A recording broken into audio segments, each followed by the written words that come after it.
absolutely always the client comes first. This is now the end phase of the representation by an attorney.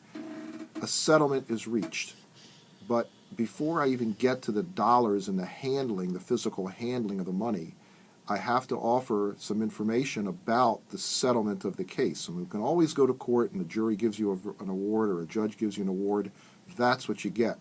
But before we get there, if we're going to settle the case, we absolutely are required to get the client's consent to the settlement.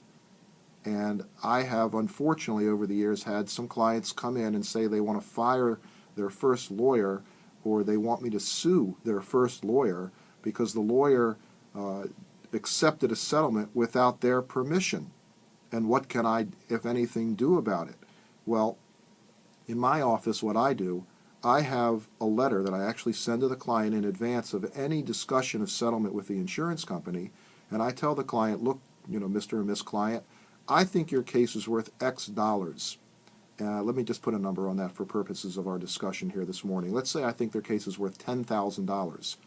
In my letter, I tell them that in order to get the $10,000, I'm going to tell the insurance company I want 21 or 22 or 23,000, and that leaves room for me to negotiate.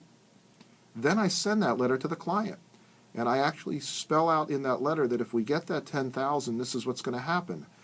The attorney's fees come out, we pay the bills, I show them what the bills are and the balance due in the bills, and then there's a bottom line that represents what the client will get after they've recovered all the money, and after all the bills have been paid, and after the lawyer's fee has been paid. This is for you, Mr. or Miss Client. You put this in your pocket. This is the proceeds of settlement, as I like to call it. So I send that letter to the client, and I require that they sign that letter or come talk to me if they disagree.